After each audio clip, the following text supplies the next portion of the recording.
Yeah. Okay, manze, welcome.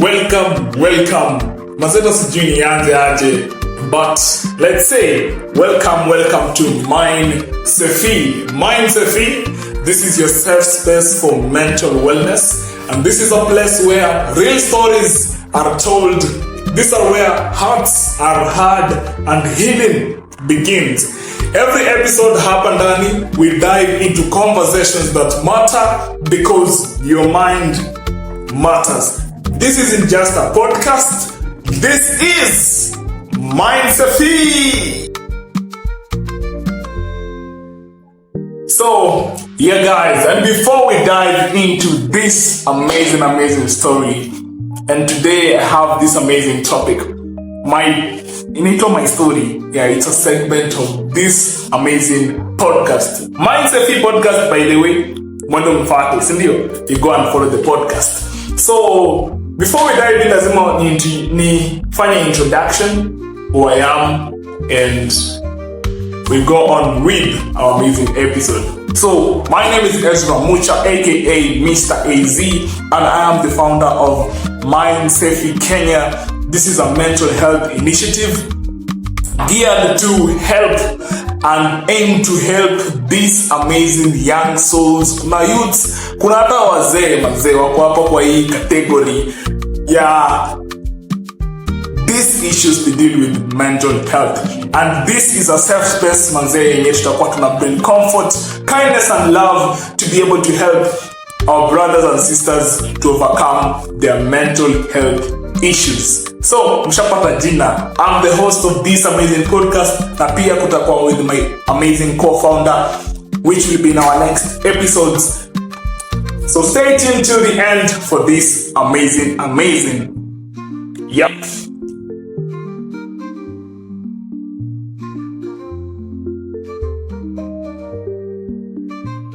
Yeah, guys. So, as we continue on there, so today, into this amazing episode, I asked the founder of this amazing initiative, nimeamua wacha nianze mimi mwenyewe. Wanasemaga charity begins at home. You start it from myself, ndo ifikie wewe, si ndio? Hivyo kabisa. And my co-founder, anye atakuja into this next episodes, nitakuwa introduce. I'm going to prepare with some amazing questions considering the topic of today, from depression to Minsafey. Minsafey is now this amazing initiative. Yeah, so niko hapa hivi. Let's open it. Maswali jo. So, without much ado, we are going to dive deep into these amazing questions. So, I have around 7 questions, which I'll be answering according to the story I'm going to give about myself. So, number 1. When did you first realize something wasn't okay mentally? So that is our question number 1. Okay. When I track back, it was around 2024. Yeah, 2024, in the first months of 2024, January, February, March, April. Those 4 months were intense. But before we go to the 4 months intense, nilikuwa nimemaliza high school 2023, which is December, and after finishing, I was a very focused guy. Nikiwa shuleni nilikuwa watu walikuwa wanasema nikimaliza shule ni sherehe. Nikimaliza shule, party. So, mimi sikuwa na ile that mindset at that time. Mindset yangu ilikuwa ni focused. I was focusing on actually increasing my knowledge in nilikuwa nayo, because at that time I was a computer guru, and other high schoolers, my classmates and everyone in the high school, bless I was, walikuwa na jongse computer guru, and that ilini push niweze kuwa determined move forward, to increase my knowledge, niende nisomee this course yenye nilikuwa nataka kusomea. So that was now the mindset I had nikitoka shule. But nikitoka shule sikuwa na devices, sikuwa na laptop, sikuwa na access. At home mtu alikuwa na smartphone, I think it was one person had a smartphone. Wengine wote tulikuwa tu hapo in the air. And so nikasema acha niingie hustle, nijitafutie do, nijibuy phone. Because I was hivi. So nikaingia hustle. Actually, when someone asked me what was your first job, my first job by the hustle yangu ya kwanza ilikuwa ni kuzungusha mandazi.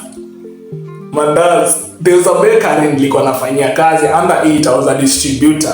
So mimi nilikuwa na hizo packets za mandazi. Actually it was donuts, I think so.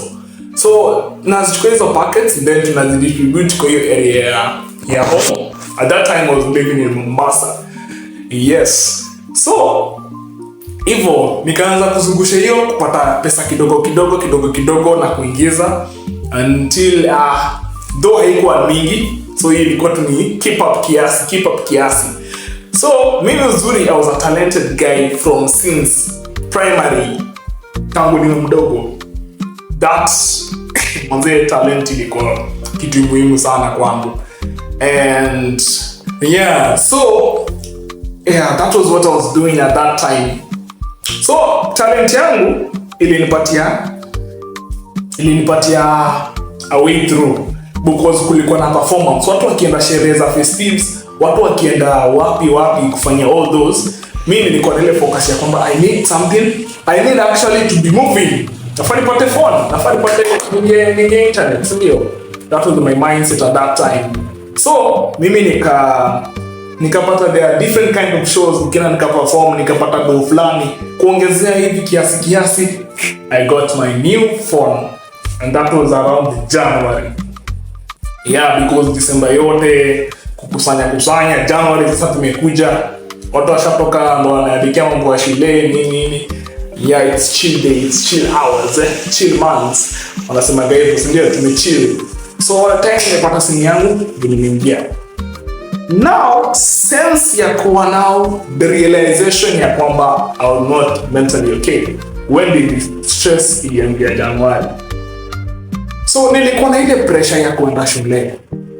I need to go to school and increase my knowledge. I have so much potential yenye nahitaji, wase kwa industry wanahitaji hapo nje. Na hiyo tu ndio nilikuwa nanipatia that push.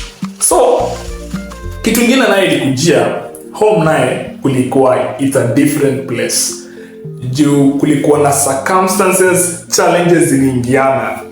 Manze life ilichapa. Life ilinichapa design nyingine watu tu.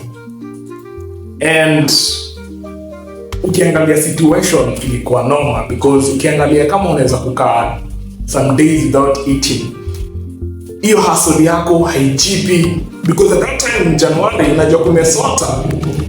So kulikuwa kumebana tu sana yani. So unapata that pressure. Bro wangu mdogo alikuwa anaenda shule. Time wazae pia hawakuwa na job fit yenye ilikuwa na stabilize, yani hawakuwa na stable work, like there was no stable income flow kwa nyumba. So ndo hapo pesa yote mimi napata inaingia tu kwa vitu vya hao nini. So that pressure, that stress ikaanza kubuild up. Kubuild. So the more ina build, situation imekuwa hivyo. Since January, February, March, April, situation tu ziko hivyo. Zinakuwa packed na kunaendelea kubanana. Job hakuna, there's no money, and ndo hivyo. So around April kuna sasa hiyo time ina tick. The time is ticking, time ya kwenda shule. So pressure ya kwenda shule ndio hiyo imekuja. At that time niko fully depressed, and kusema ukweli I was living a fake life. Hiyo sijasema. Mimi hiyo time yote nilikuwa tu najibaniza tu. niko tu kwa hewa. So at that time nilikuwa naishi fake life yenye I was showing the good part mbeleni, just in the face, but deep inside umse amededi, umse amecrash, umse amededi, yani amedie. So like I'm just living that day. April, time in a tick, I need to go to school, pressure at home, situation ni mbaya. Ukiangalia right, kuko noma. Ukiangalia left, ni noma. Ukiangalia wapi, it is bad. The situation is situation imeweza. Uko zile sana, what am I going to do? Parents ukielezea hivi, there's nothing they can do. That is how the situation are. Nikijaribu kuangalia spiritual leaders, nikianza kuelezea hizi shida zangu, how are they going to respond? Mimi as me, nimekuwa nikificha all that time, and that is going to number 3. Lakini sitaki tuke number 3. Let's go to number 2 ndo tuendelee kwa hii swali. Tuendelee kwa hii story. Sindio? Yep. So, number 2. What triggered the lowest point of your mental health journey? So, kusema ukweli, the lowest point yangu ilikuwa wakati sasa that April month, yenye sasa pressure ya kwenda shule to achieve my goal and my dream iko and it's not fulfilled. Then circumstances na situation iko at home currently at that time. Na ukanamba, so I think that was what triggered mostly the lowest point of my life at that moment kwa hiyo journey ya mental health. So I was so much depressed, deeply depressed, yani designing actually I could just do things to actually make sure nimekuwa tu sawa in the outside, unaona, in the outside. Yeah, I think that was what triggered my lowest point in my mental health journey. Let's move on. Number 3. Did you tell anyone or what held you back? So number 3, tunasema no, sikuambia mtu.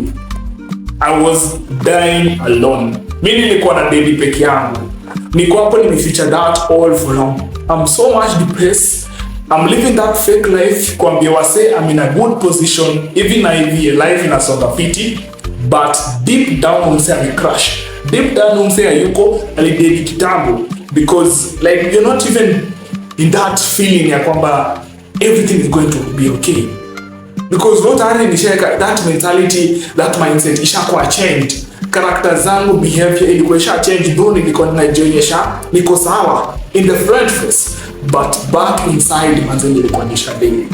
And mimi kitu nilikuwa imeniweka ni kwamba what will people respond?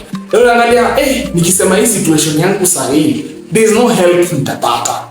Hakuna help. So, tu nikae tu nayo, nikufe tu nayo, hata kama nikukufa nayo. Ile nilifanya nikaingia hata into some little drugs yenye hakuna mtu alikuwa anajua, whether my parents or anyone. I was just there. At least ni feel tu niko fiti. Sometimes niko nimerelocate that time, nimeenda Taita. So, kurelocate huko uzuri kuna a good place ya nature, nini, and I'm a good guy, I'm a creative guy. Akwa creative, nena na walk, some nature walks and everything. Najipata nena peke yangu kwa mlima hapo. Very alone. There I cry, I do everything like niko hapo tu. There's nothing to do. Yeah, so hiyo time ilikuwa tu hivyo, and I just be like nilikuwa nimenyamazia hiyo story. Yep, so let's go to question number 4. What role did your faith play during the struggle? Wow.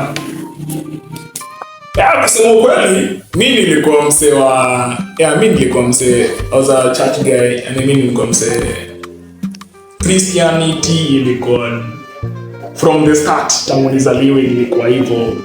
Msee wa church. I used to be praying, reading the word, and nilikuwa ninafuatilizia word mbaya sana. But at that moment, manze sisi mdanganya, spiritual life yangu ilianza kuenda chini. My spiritual life ilianza ku go down, ilianza ku flop. Yeah, napata naomba tu kwa wiki, naweza omba mara 3. mara mbili, una get. And hivyo hata kusoma word nilikuwa sisomi because of that state nilikuwa nayo. And but nilikuwa tu na hope. There was that hope, a small hope kwamba one day, one time vitu vita happen. But my role of faith ilikuja kwa the next question. Hata sahi kusema ukweli ilitu ni build up. Yeah, for that question number 4, when I summed the role, like my faith just had to be there. I was like, sina sijaongelesha mtu because hata nikiongelesha madani again at least encourage na word na nini, but I used just to be praying and may God manze just come through for me, make a way. Yeah. So hiyo number 4 at least nitaendelea sana kwa number 5 because that is actually what was my turning point. Question number 5 is, what was the turning point the moment healing started? So that is around May. Sijaingia shule. Nimebonda. Sijaingia shule and ndo hivyo. Nikaambiwa, we ngojea September. Okay, sawa. So I had to accept that point. So wow, ikilikuja, I don't know. I think God showed up. That is what I can say. Now that's when my role of faith iliamka. I was just going through a podcast mimi nilikuwa na msema napenda ku research by the way. Mimi ni msema nilikuwa naweza nipata the whole day niko kwa YouTube just researching hivyo tu. So nilikuwa nasikiza another podcast hapa ya msee fulani. Then actually that podcast ilikuwa inaongelea that situation ilikuwa napitia. Though it was in a different level, but msee alikuwa anaongelea vile God alimuinua, vile God alicome through in a very majestically way. And I think God came through me that way. So nikasikiza hiyo kwa podcast, kusikiza kumaliza hivi, something just came to me. You are not alone. I'm with you.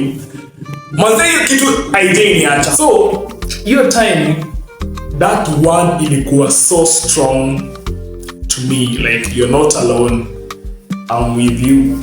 And actually that was now what ilikuwa na click on mind yangu. Like the spirit nikaa ilikuwa inaniambia manze uko solo, uko God ako na wewe, we just relax, just chill, God ata come through. At that time ndo sasa kuna kitu inaitwa the creative mindset ili rise. Ilikuwa iko lakini ilikuwa imefichwa kwa draw kwa chini. Ilikuwa imefichwa na ikatokea that time. And that time nikaanza kufanya graphic design. I perfected. Nilikuwa niko sana before, but that time haikuwa. So that time ilichipuka tu. I started a brand ilikuwa inaitwa Easy Graphic Studio. Nikaanza that brand ilikuwa for graphic design. Hiyo ndio ilikuwa another way of me getting some money because nilikuwa nafanya watu natengeneza tu ma posters, ma flyers, ma logos and everything. And hivyo kidogo nikaingilia stories za video editing, film production, kuandika ma script. I wrote my first script that moment. Hivyo, and that actually was now my turning point. That now is when healing began. Na pia nilikuwa na one of my very very best friend. Siwezi mtaja hapa, but this person actually inspired me to do each and everything right today I'm doing. I always thank her for that. Yeah, she's a lady. Mwache kuongea mambo mengi. Simseme siju, alikuwa mtu wako. No. Hiyo story hapana. So yeah, alini-inspire tu sana. And I think that was now my turning point. And when I changed, the sign hapo nikaanza kufeel light kidogo. At least na feel the burden is moving. Because focus yangu imeanza kuwa into different things. Kidogo kazi ya graphics imetokea, napigiwa simu, bro, tengenezea logo haraka. Nafanya hivyo. And it was so fun because unatengeneza kitu with your heart and with joy. And hivyo tu ikaflow, and that's how I started. Nikaanza kusoma word. Hivyo God alikuwa anani guide more prayer. And nilikuja kuambia wazae later on, months later. Yeah, months later. So I started all these things, and hivyo tu kidogo I overcome my depression, and I thank God manze paka leo sijaikuwa depressed na anything. Nasemaga anything inakujaga yenye haitanifanikia, because that time nilikuwa na self-mandated expectations. Like I had to put everything. Nilikuwa na expect itafanyika at this time. Kumbe that is not what God had planned for me. Na vile pia sisi wengine wanaonaga hizi vitu zinafanyika because sijui nini. No, it's like kwamba everything has a process, lakini lazima u accept kwamba it's a journey you need to take. Kwamba not everything is going to happen at the vile una desire. And that actually I can say it was my turning point. Na hapo ndo depression iliishia. Sikutumia drugs at that time. Hiyo kitu imeisha, focus yangu iko sawa. And now in a good place. Nisha relax that pressure. Ile pressure ya kusema I'm going to school. Nasema one day one time. Najua God atanifungulia njia. Najua God will make a way for me to be able to achieve that goal na nisonge na life. And actually I came to achieve it later on. Few months ago. Because hata ya September ilifika, sikuenda mahali. I was still there. And nilikuja kuingia this wonderful great year. Wow. So that was my turning point. Yeah. So now tunaenda tuna these two questions zimebaki hapa. Ni what about tumeshaongelea from depression when I started hadi sahi to Minsafey. Sorry, hadi to Minsafey. So number 6, what made you start Minsafey, and why did you choose the name Minsafey? Why the name Minsafey? Well, so I used to ask myself why I had to go through that pain. Nimeshapitia. So unaniuliza, hiyo pain yote nilikuwa napitia. That pressure, that everything. Why I had to battle in silence? Because sikwambia mtu. The shadows, the suffocation, and everything. But nika realize kwamba this wasn't just about me. Like, kama God alikuwa na pinpoint something that that was like, kama calling, I don't know.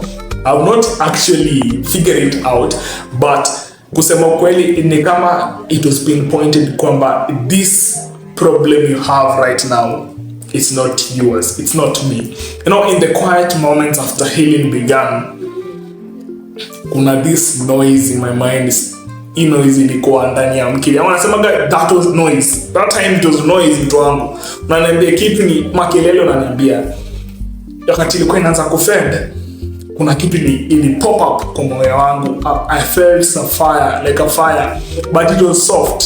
It was soft, and it was a certain whisper in my spirit. Enye kwamba ilikuwa inasema they are others and they need a safe space too. Like hiyo tu ikanipatia that evil. Isha spark that fire. Like kuna wengine. There are others and they need a safe space too. And that is when Minsafey was born. Actually it was born a long time ago. Nimekaa tu chini niki-realize, niki-go through deeper and deeper. Make sure nime-heal, because mimi ndo nafaa ni-heal before wewe nikuje nikwambie we heal na mimi sija heal. Sindio? Itakuwa contradiction. Itakuwa tunafanya kazi bure by the way. Sindio? So that is when Minsafey was born. So wanasema why the name Minsafey? Jina ni kali, it's very unique. But then nilibadilika kupeana majina. I don't know why. Actually across my brands ukiangalia very unique names. Very unique names, and they are from simple words. So Minsafey, the name came out from 2 words. Mind, safety. Mind, safety. I was tricky like taking this point ni kwamba the mind inahitaji safeguard. Unaona vile watu watu wa pikipiki wanavanga helmet wajiprotect wakianguka kichwa isigongeke. That is the same thing now in the mental health sector. Ni kwamba our mind needs safety in our thoughts, mentalities, mindset. Hizo vitu zote zenye zinafanya tuwe na mental health issues, and that is what I wanted to offer. Yeah, so like a space where broken thoughts could breathe and healing, because watu wanahitaji healing needs healing people. Watu wanahitaji healing, si healing tu ile ya ugonjwa, but healing in the mind, healing of the mind. So Minsafey is not just a brand, this is a heartbeat. Nasemaga hivyo. This is for the ones who smile in public but wanna cry in silence. These are for the overthinkers. Overthinkers ni wengi mtaa. Wako wengi. The overthinkers, the artists, the believers, and the ones who prayed and still felt heavy. These are for the youth, for the lost, and for the found, and for all those young souls and all amazing souls zenye ziko hapa zenye zinapitia shida silently, they are struggling. This is for you. Nasemaga hivyo.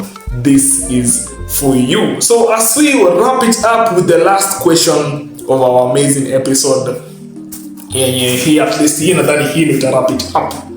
So wanasema, what will you tell someone, that's number 7, what will you tell someone listening right now who is silently struggling? Okay, so what will I tell someone ambao ananisikiza, najua unanisikiza, and maybe someone and yet share this video to someone who needs this encouragement, to the one listening now. So maybe you don't have the words for what you're feeling right now. Maybe life imekuwa so loud, but no one is really hearing you out. So here is what I will say. You are not weak. You are not broken. You are a human. You are human, man. And even in this mess, you're worthy of your love, of peace, and of joy. You don't have to figure it all by yourself. You just have to stay. And while you stay, what I can encourage is Minsafey is here for you. For comfort, for honesty, and for healing, which is our big agenda of this initiative. This is your safe space for mental wellness. We have just begun. Tumeanza tu. And trust me, what is ahead is very powerful. So this now imetufikisha now to the end of this amazing episode, and as we wrap it up, yeah, I hope manze umekuwa blessed. I hope umekuwa encouraged in one way or another, and share to those who need to hear this message. Share to each and everyone who needs to hear this. Manze watu wanahitaji healing, and we are here for you guys. We are here to stay. We are here to stay. We are here to stay, watu wangu. Tuko hapa hadi milele. Hadi Yesu atachukua na rudi. Akituchukua tupate tuko sawa. Si ndio? Tupate tuko sawa kabisa. So what I'll say is you gotta follow us manze for more amazing episodes like this, and more content and more building up, because we are open, by the way. Find us in our social media platforms at Minsafey Kenya. Reach out, share your story. Usiogope, tuko hapa kukusaidia. There is no judgment. Tuko hapa kukusaidia. This is real and raw. No filters in touch. Sindio? No strings attached. Wanasemaga hivyo. Yeah. So you just breathe for now. Ukifeel manze unataka ku reach out, ukifeel umefika mwisho, we are here for you. Minsafey is here for you, because healing doesn't always have to be loud. Sometimes inakaa kama kuangalia podcast at 2 AM vile mimi nilikuwa nafanya. Yeah, sometimes inaweza kuwa feel, and that is okay. That is absolutely okay. We got you guys. So until next time, goodbye for now. Let's meet Minsafey, your safe space for mental wellness.